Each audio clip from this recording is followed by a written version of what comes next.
मालूम जो नंबर्स मैंने देखे वहां तैयारी की हुई है जो उन्होंने भारत नई दिल्ली में 20 बुलेट प्रूफ गाड़ियां ली गई हैं, 4 फाइटर जहाज उड़ते रहेंगे ऊपर, 1,30,000 सिक्योरिटी के लोग जो हैं वो सिक्योर करेंगे उस एरिया को, 475 जो पुलिस वैन्स हैं वो हैं वहां पे। और आइडियोलॉजी कहां पर स्टैंड कर गया दूसरी जानिब हम माने तो आज क्या पाकिस्तानी प्राइम मिनिस्टर नरेंद्र मोदी की स्ट्रेटजीज पॉलिसीज को मानते हैं जिस तरह से उन्होंने दुनिया का दिल जीता है। पूरा यूरोप आ रहे हैं, खलीजी ममालिक आ रहे हैं, अफ्रीकन आ रहे हैं, 40 कंट्रीज इंक्लूडेड है। और भाई बड़े ममालिक आएंगे, चांद पे जो उन्होंने कदम रख दिया है, समझे पूरी दुनिया पे कदम रख दिया उन्होंने। अब दुनिया देखेगी इंडिया को, पाकिस्तान को कौन देखेगा।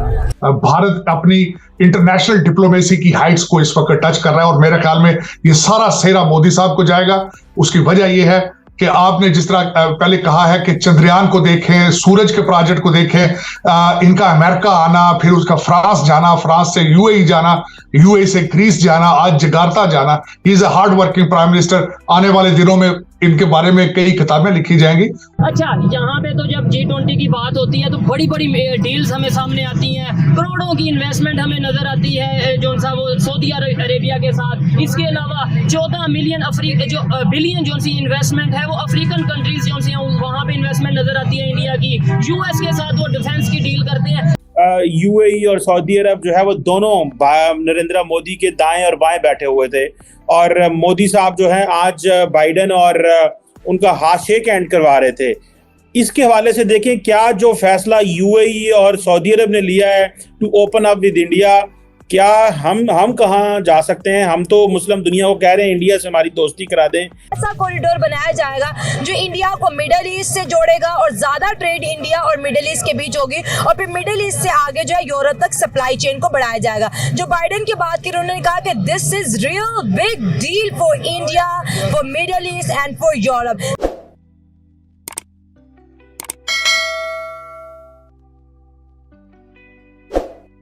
G20 समिट एक ऐसी मीटिंग थी जिसने भारत को 7वें आसमान पर पहुंचा दिया। दिल्ली में दुनिया के बड़े बड़े देशों के नेताओं ने G20 समिट में शिरकत की और पाकिस्तान जैसा देश देख देख कर जलता रहा। G20 भारत के लिए अपने आप को साबित करने का एक ऐसा मौका था जिसमें मोदी जी कोई कसर नहीं छोड़ना चाहते थे और हुआ भी ऐसा ही। भारत ने G20 में कई बड़े बड़े फैसले लिए, जैसे भारत ने अपने दम पर अफ्रीकन यूनियन को G20 में शामिल करवाकर मोदी जी ने ग्लोबल लीडर होने का एहसास करवा दिया। मिडिल ईस्ट, अमेरिका और यूरोप के साथ कई बड़ी बड़ी परियोजनाओं पर फैसला लिया गया। पाकिस्तान जिस IMF से भीख लेने के लिए नाक रगड़ रहा है, उसी IMF की डायरेक्टर दिल्ली में ठुमके लगा रही थी। सभी नेताओं ने राष्ट्रपति के डिनर में 500 भारतीय डिश का आनंद लिया। पाकिस्तान के लिए यह सब देखना किसी बुरे समय से कम नहीं था, क्योंकि मोदी जी ने बांग्लादेश को मेहमान के तौर पर बुला लिया था तो पाकिस्तान की औकात और भी कम हो गई। मन ही मन घुटते हुए पाकिस्तानी न चाहते हुए भी भारतीय तारीफ करने पर मजबूर हो गए, क्योंकि G20 के लिए भारत की तैयारी और मेहमान नवाजी देखकर पूरी दुनिया भारत की तारीफ कर रही है।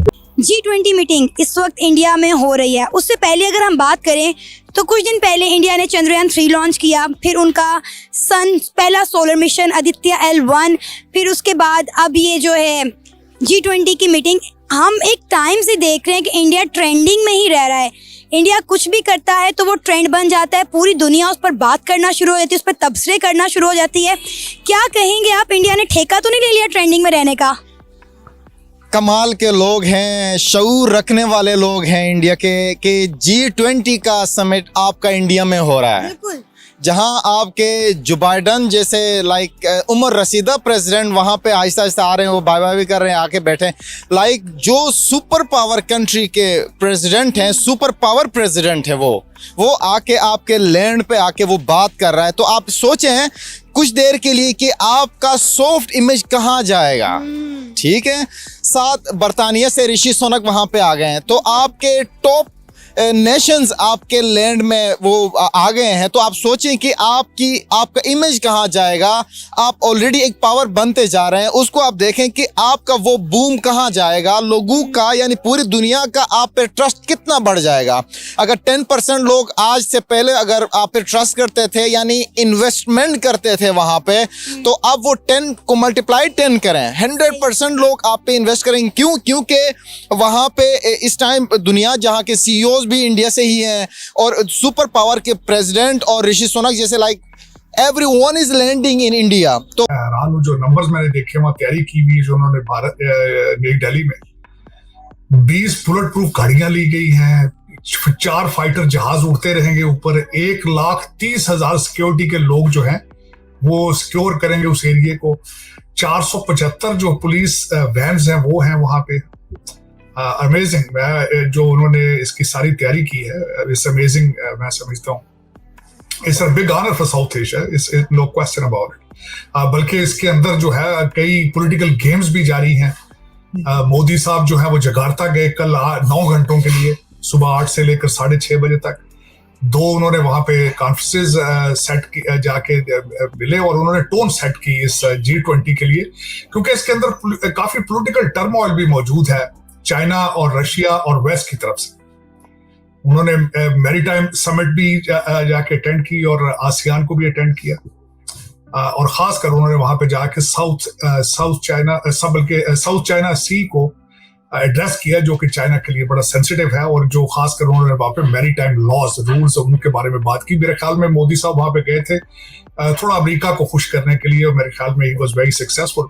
बहुत बड़ी अनाउंसमेंट पूरी दुनिया के सामने आ गई। एक ऐसा कॉरिडोर बनाया जाएगा जो इंडिया को मिडिल ईस्ट से जोड़ेगा और ज़्यादा ट्रेड इंडिया और मिडिल ईस्ट के बीच होगी, और फिर मिडिल ईस्ट से आगे जो है यूरोप तक सप्लाई चेन को बढ़ाया जाएगा। जो बाइडेन की बात की उन्होंने कहा कि this is real big deal for India, for middle east and for Europe. जैसे हम यूरोप की बात करें, यूरोप बूढ़ा होता चला जा रहा है, यूरोप के पास यूथ नहीं है, लेकिन इंडिया के पास यूथ भी है, स्टेमिना भी है और इंडस्ट्रियल पावर भी है। अब हम बात करेंगे कि ये टॉपिक मैं पाकिस्तान में इस वजह से डिस्कस कर रही हूँ क्योंकि इंडिया और पाकिस्तान की दोस्ती 70 सालों से नामुमकिन दिखती नजर आ रही है, और इंडिया को अपनी ट्रेड को बढ़ाना है। बीच में आता था पाकिस्तान, तो अब जो है इस कॉरिडोर की मदद से जो है इंडिया को मिडिल ईस्ट के साथ डायरेक्ट जोड़ा जाएगा और पाकिस्तान को माइनस किया जा रहा है। हमारी कुछ पॉलिसीज गुज़िश्ता जमानों में या सालों में ऐसी रही हैं जिसकी वजह से हम जो है एक स्ट्रॉन्ग बॉन्ड इंडिया के साथ नहीं बनाते। कोई मसला कश्मीर का आ जाता है तो कभी हिंदू मुस्लिम के फसादात आ जाते हैं, लेकिन ये जो G20 समिट के अंदर जो कॉरिडोर को लॉन्च किया गया, ये बहुत जबरदस्त जो है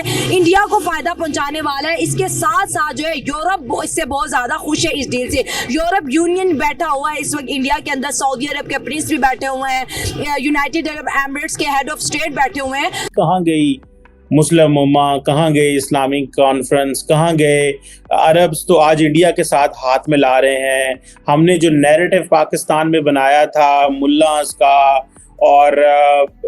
और उस वक़्त एक मुल्ला मिलिट्री अलायंस पाकिस्तान में बना और सारा कुछ ये सारा चीज़ें वहाँ से इंपोर्ट हुई। आज सऊदी अरब और यूएई जो है बिल्कुल उन्होंने सही फैसला लिया है, उन्होंने इंडिया से हाथ मिला लिया है। तारड़ साहब, क्या पाकिस्तान के अंदर कैपेसिटी है कि हम कोर्स करेक्शन कर सकते हैं? मुस्लिम उम्मा हमने देखा कि हमने उनको रोकने की कोशिश की, भारत से बड़ी देर हमने रोका, लेकिन आज यूएई और सऊदी अरब जो है वो दोनों नरेंद्र मोदी के दाएं और बाएं बैठे हुए थे, और मोदी साहब जो है आज बाइडेन और उनका हाथ शेक हैंड करवा रहे थे। इसके हवाले से देखें क्या जो फैसला यूएई और सऊदी अरब ने लिया है to open up with India, क्या हम कहाँ जा सकते हैं? हम तो मुस्लिम दुनिया को कह रहे हैं इंडिया से हमारी दोस्ती करा दें, हम कहाँ पे हैं?